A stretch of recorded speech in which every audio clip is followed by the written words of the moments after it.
صنعاء ومسقط عماني ويا دمشق بلاد الشام. Israel's stance on Palestinian issues has clouded how it views and responds to China's treatment of Uyghurs. But will that change with the new coalition government led by Naftali Bennett? Following the example of the US and Canada, Israel recently joined 45 countries in condemning China's treatment of Uyghurs. We're asking how Israel's relationship with China affects the Palestinian peace process and the repercussions this may have for China's persecuted Muslim minority in its quest to secure civil rights.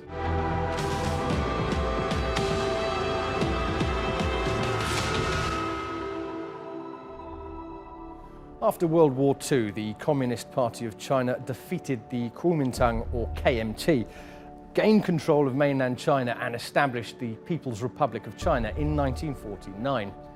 The KMT leadership fled to Taiwan, where, backed by the US, it formed the Republic of China. In 1950, Israel was the first country in the Middle East to recognize the People's Republic of China as the legitimate China. Full diplomatic ties were not established until 1992. This early recognition suited Israel. Weapon sales to China compensated for the loss of other markets, like Iran, which cut off relations with Israel after the 1979 Islamic Revolution. According to 2020 data, Israel exported more than $4 billion worth of goods to China, while importing nearly $9.5 billion in return. That's only marginally less than what the US sells to Israel. China, however, values its relationship with Israel because historically it has been an important source of military technology that the United States is unwilling to sell or share with China. And it's these ties that are raising eyebrows in the US and Israeli circles. This year, 20 Israeli arms dealers have been arrested in a case that Israel's media has been ordered not to report on. It allegedly surrounds the transfer of suicide drones developed in Israel and sold to China. While Mahmoud Abbas has been to China, observers say Beijing is simply paying lip service to the Palestinian cause.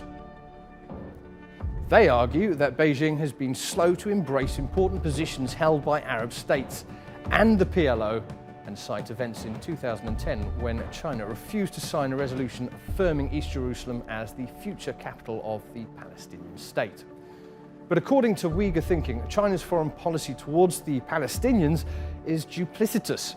They argue that Beijing's recent outburst at the UN, where it accused the US of turning a blind eye to Israeli aggression in Gaza, is a ploy to divert attention away from its own abuses against the Uyghurs in Xinjiang. China's positive relations with Israel preclude it from pressuring Israel to accept mediation. As such, Chinese support for the Palestinians should be understood primarily as a tool of foreign policy, much like Beijing's posturing over Uyghur issues.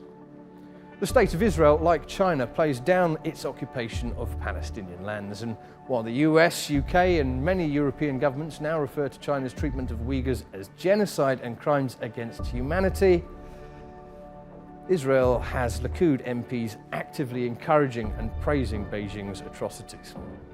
While the Uyghur genocide is ignored by the State of Israel, the plight of the Uyghurs has not been overlooked by Jewish groups in Israel or elsewhere in the global community. There have been protests outside the Chinese embassy in Tel Aviv, while American and British Jewish communities used Holocaust Remembrance Day to show solidarity. So the Uyghurs, like the Palestinians, are wronged many times over by states using similar tactics to smear and denigrate them and compel their compliance, ignoring ethnic and religious identity. Regardless of the claims of genocide, China is set to become an important player in the Middle East over the coming decades, and it's unlikely it'll deviate from its current approach to the Israeli-Palestinian peace process, nor its stance on the question of the Uyghur. While Israel's stance has recently changed on paper to reflect the global Jewish diaspora, is it enough to stop the Uyghurs facing decades-long rights abuses like the Palestinians? Can Israel's diplomatic position on both groups soften to reflect changing internal community dynamics? Let us know what you think by leaving your comments on our YouTube page. That's your lot from the Decoded team. Bye for now.